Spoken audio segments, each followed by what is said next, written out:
হলুদ রঙের বাছুর, এটা কোরবানি করার কথা বলল। তো এটা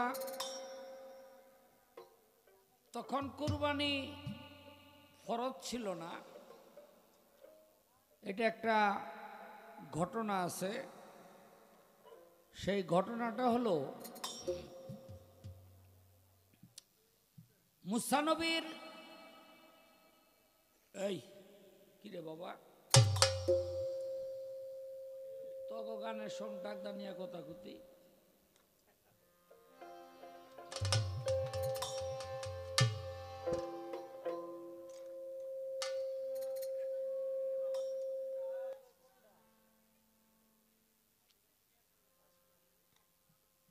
এই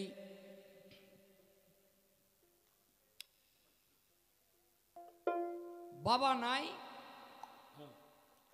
একটা ছেলে শিশু 7-8 বছর আর তার মা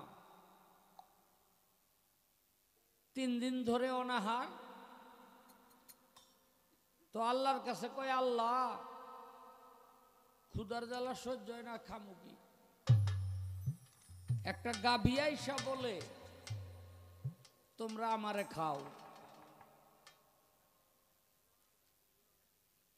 1 দিন 2 দিন 3 দিন, তখন মা পোলা কয় একটা গাভী সে যখন আইসা বলে 3 দিন ধইরা যে আমারে খাও, আমি তোমাদের জন্য হালাল, কয় আহমা খাই। যেই ছেলে আর মায় গাভীটারে ধরতে গেছে, গাভীটা জমিনের মধ্যে শুয়ে পড়ছে, হাতের মধ্যে ছুরি দিয়া হলকুমের মধ্যে চালাই দিছে। গাভীটা নড়ে চড়ে না, মাংস খাইতেছে 3-4 দিন ধরে। এই গাভীর যে মালিক, এ তো 3-4 দিন ধরে খুঁজা পায় না, খুঁজতে খুঁজতে খুঁজতে খুঁজতে আইছে এই ঘরের মধ্যে। পেয়ে গেছে মাংস, আমার গরুর মাংস।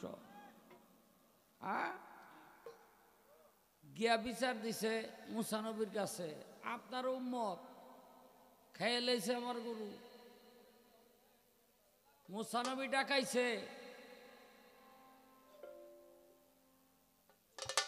মুসা নবী ডাকাইছে, খাইছো কেন?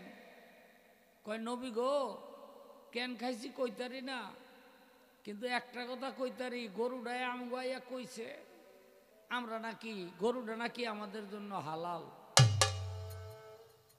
গরুওয়ালায় কয় হনছেন কথা, গরু বলে কথা কয়।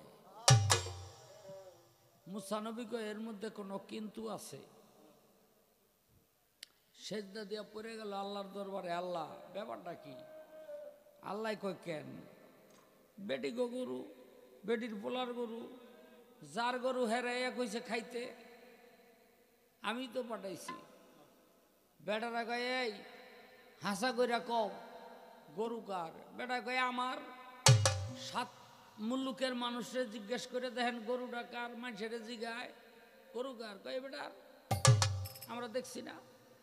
বেটায় লালন পালন করতে। মুসা নবী কয় আল্লাহ, বেটায় কয় বেটার, আর তুমি কও এই বেডির, এর ভেদ তো আমি পাইতেছি না।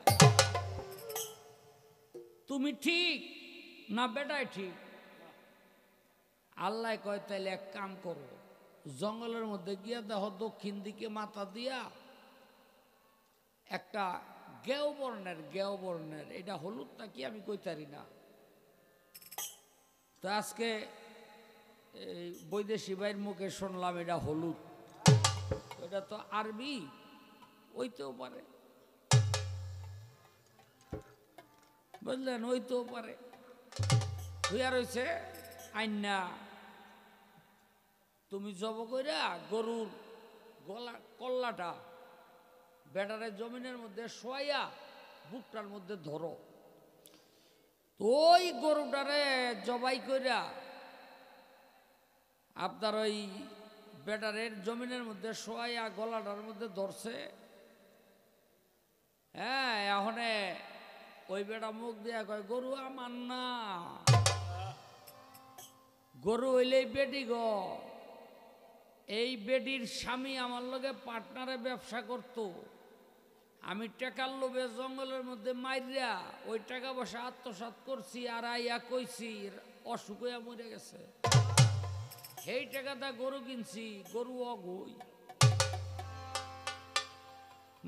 গরু অগই, এটা ওই গরু কিন্তু ওই কুরবানির লেগা কুরবানি জবাই করে নাই। হ্যাঁ ওই গরু জবাই করছিল এই যে এই জন্য।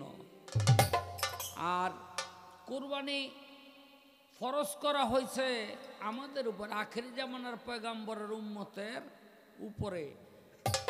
ইসমাইলকে বাদ দিয়া আল্লাহ পাক যে দুম্বা জবাই করে দিল ইব্রাহিমের হাতে, তখনও কিন্তু কুরবানি জায়েজ, এই ফরজ ছিল না।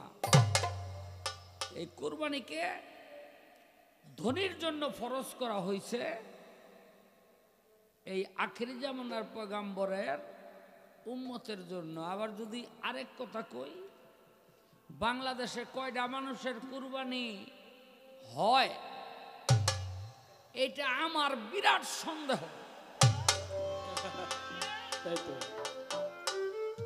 কেন বিরাট সন্দেহ? আপনার বাড়িতে দুইটা মানুষ সাহায্য প্রার্থী, একটা হইল ভিক্ষুক, আর একটা হইল আপনার মা। আপনার মায়ের না খাওয়াইয়া ভিক্ষুককে ভিক্ষা দেওয়া কি আপনার জন্য জায়েজ হবে? কোনোদিন হবে না।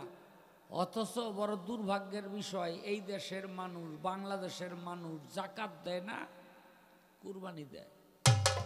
আগে হইল জাকাত, জাকাতের পরে টাকা থাকলে আপনি দিবেন কুরবানি।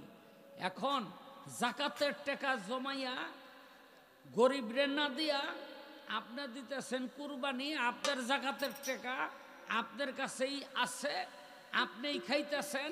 জগতে আপনার চেয়ে বড় মিসকিন আর নাই, আপনার চেয়ে বড় মিসকিন এই জগতে আর নাই। কেন? আপনি তো জাকাত খাইতেছেন, আপনার টাকা আপনি নিজে তো রেখে দিতেছেন, আপনারা জাকাত খোর, আপনার আবার কুরবানি কি? যে জাকাত খায় হয় কি কুরবানি তার লেগে ফরজ? এই জন্যই কই যে এই দেশের মানুষের সবার কুরবানি হয় না। যারা জাকাত দিয়া কুরবানি দেয় তাদেরটা ঠিক আছে, আর যারা জাকাতটা দিয়া কুরবানি দেয় এগুলি কুরবানির উসিলাই জাহান্নামে যাইব।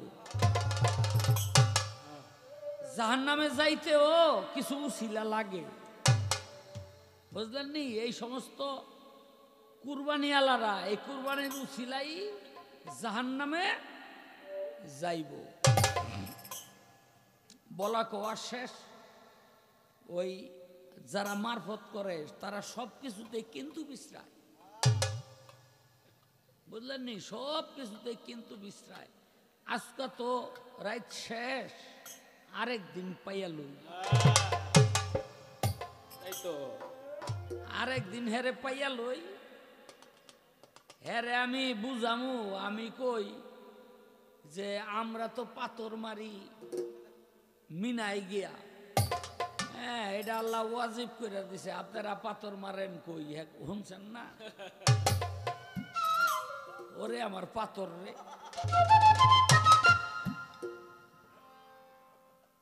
যাই হোক, কতগুলি গানের অনুরোধ আছে।